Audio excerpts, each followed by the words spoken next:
할렐루야. 네, 안녕하세요. 네, 오늘도 하나님 말씀 함께 보고 그 말씀 가운데 하나님이 우리에게 오늘 말씀하시는 바들을 한번 청종해 보고 듣는 그리고 살아나가는 저와 우리 사랑하는 성도님 되시기를 같이 기도하겠습니다. 하나님 말씀 함께 보겠습니다. 사무엘상 17장 1절에서 11절까지의 말씀입니다. 블레셋 사람들이 그들의 군대를 모으고 싸우고자 하여 유다에 속한 소고에 모여 소고와 아세가 사이에 에베스담민에 진침해 사울과 이스라엘 사람들이 모여서 엘라 골짜기에 진치고 블레셋 사람들에 대하여 전열을 벌였으니 블레셋 사람들은 이쪽 산에 섰고 이스라엘은 저쪽 산에 섰고 그 사이에는 골짜기가 있었더라. 블레셋 사람들의 진영에서 싸움을 도두는 자가 왔는데 그 이름은 골리앗이요 가드 사람이라. 그의 키는 6규빗 한 뼘이며 머리에는 놋 투구를 썼고 몸에는 비니 갑옷을 입었으니 그 갑옷의 무게가 놋 5,000세겔이며 그의 다리에는 놋 각반을 찼고 어깨 사이에는 놋 단창을 메었으니 그 창 자루는 배틀채 같고 창날은 철 600세겔이며 방패 든 자가 앞서 행하더라. 그가 서서 이스라엘 군대를 향하여 외쳐 이르되 너희가 어찌하여 나와서 전열을 벌였느냐. 나는 블레셋 사람이 아니며 너희는 사울의 신복이 아니냐. 너희는 한 사람을 택하여 내게로 내려보내라. 그가 나와 싸워서 나를 죽이면 우리가 너희의 종이 되겠고 만일 내가 이겨 그를 죽이면 너희가 우리 종이 되어 우리를 섬길 것이니라. 그 블레셋 사람이 또 이르되 내가 오늘 이스라엘의 군대를 모욕하였으니 사람을 보내어 나와 더불어 싸우게 하라 한지라. 사울과 온 이스라엘이 블레셋 사람의 이 말을 듣고 놀라 크게 두려워하니라. 아멘. 우리가 너무 잘 알고 있는 골리앗, 굉장히 큰 그리고 덩치가 큰 그런 용사죠, 용사. 키가 거의 한 3m 정도, 약 9.8풋, 그러니까 약 10풋 정도 되는 것 같아요. 그 정도로 이제 큰 이 덩치에다가 힘도 너무나 센 것 같은데 뭐 방패를 앞에 다른 사람이 이미 들고 있을 정도로 칼과 방패를 차는 것만으로도 굉장히 위압감이 드는 전쟁터에서 그런 상황이 지금 벌어지고 있습니다. 이 블레셋과 이스라엘은 굉장히 뗄래야 뗄 수 없는 굉장히 오랜 시간 계속해서 전쟁을 하고 있는 그런 상황인 거죠. 때로는 하나님께서 그들에게 언약궤를 준 적도 있었고 사무엘상을 보면 하지만 하나님께서 다시 또 그걸 가져오고 그러면서 블레셋 사람들이 그리고 이스라엘 백성들이 그 언약궤의 오고 감을 통해 가지고 하나님께서 어떤 분이신지를 그나마 짧게나마 이렇게 알게도 되고 그럼에도 불구하고 다시 또 블레셋 사람들이 이스라엘 백성들을 침범할 수밖에 없는 이런 전쟁터가 늘 존재하는 전쟁이 늘 존재하는 그런 시대에 지금 살고 있는 상황입니다. 우리가 잘 알듯이 이 골리앗이 나오면 다윗이 나오죠. 다윗이. 하나님께서 이미 사울 왕은 지난주까지 제가 말씀드리기를 3가지 이유로 인해서 더 이상 하나님께서 심지어 후회했다라는 말을 통하면서 그가 이스라엘의 왕으로서 여타 다른 이방 민족들의 왕이 아니라 이스라엘의 왕으로서 행해야 될 것들, 알아야 될 것들을 모른 채로 그렇게 결함들이 있었고 결국에는 하나님께서 눈을 돌려 다윗을 준비하는 그런 상황입니다. 이 골리앗이 나온다라면 이 다윗도 이제 나오게 되는 거죠. 근데 다윗이 지금 장성한 상태가 아니라 이세 아들 다윗은 굉장히 지금 어린 아이와 같은 상황인 거죠.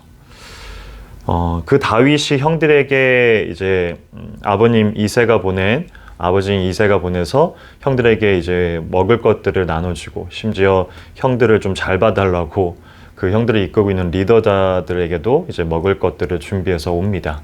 그리고 나서 다윗이 그가 했었던 이런 오늘 본문과 같은 한번 와서 너희들은 사울의 신복 아니냐 나는 블레셋의 신복이다. 그러니까 맞짱 한번 뜨자 이렇게 대결하자. 하지만 아무도 오늘 본문 마지막에도 보면 사울과 부하가 많은 그런 이스라엘 백성들이 두렵고 떠는 마음으로 그 앞에를 못 나가는 거죠.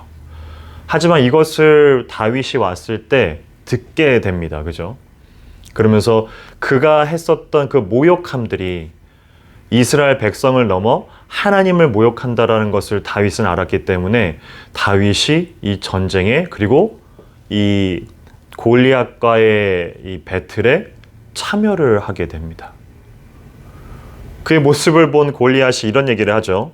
42절에 보면 젊고 붉고 용모가 아름다움이라. 전쟁터에 나간 전사로 치고는 아름답다라는 표현은 그렇게 좋은 표현이 아니겠죠.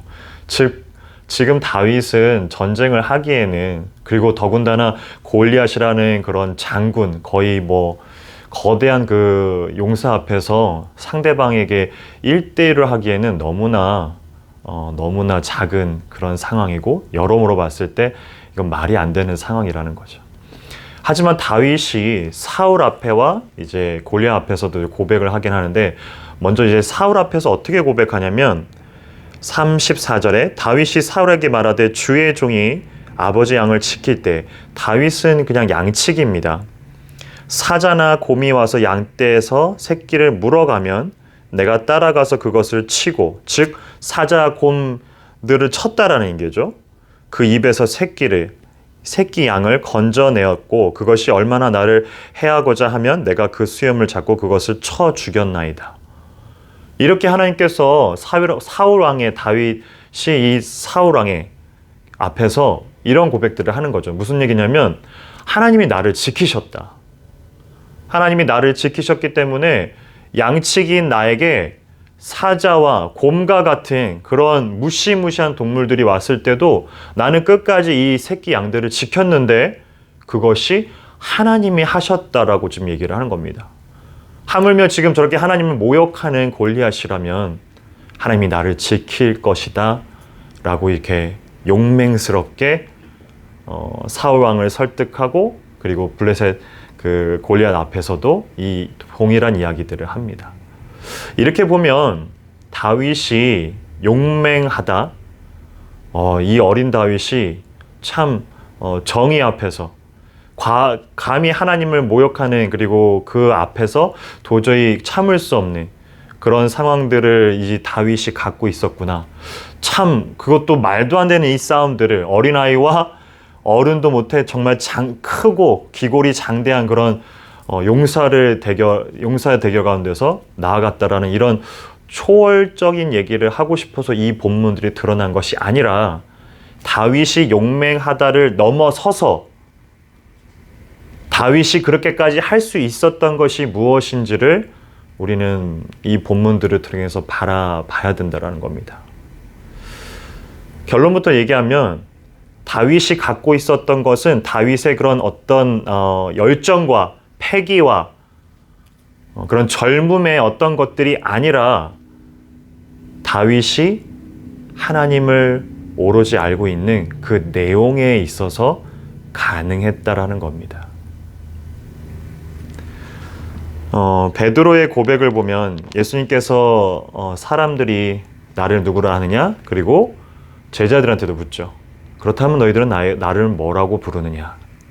그러자 베드로가 이런 고백을 합니다. 너무나 잘 알려진 건데 마태복음 16장에 보면 16절 시몬 베드로가 대답하여 이르되 주는 그리스도시요 살아계신 하나님의 아들이시나이다.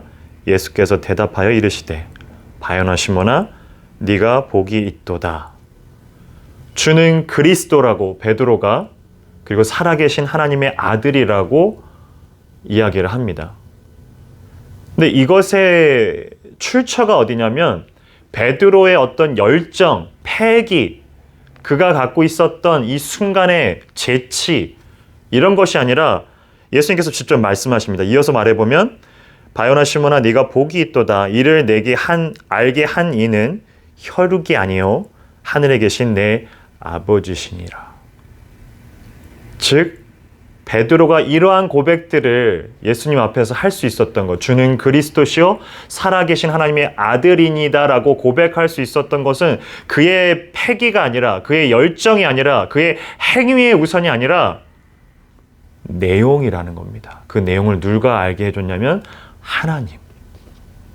동일하게 오늘 다윗이 이 기골이 장대한 골리앗 앞에 쓴 다윗이 이러한 고백들을, 그리고 이러한 대결에 출전을 강행할 수 있었던 이유는 그가 가지고 있었던, 내가 양치기일지언정 내 새끼 양들을 먹으려고, 잡아먹으려고 하는 그 사자와 곰들마저도 내가 하나님이 지켜주셨음으로 인해서 내가 그것을 지킬 수 있었다.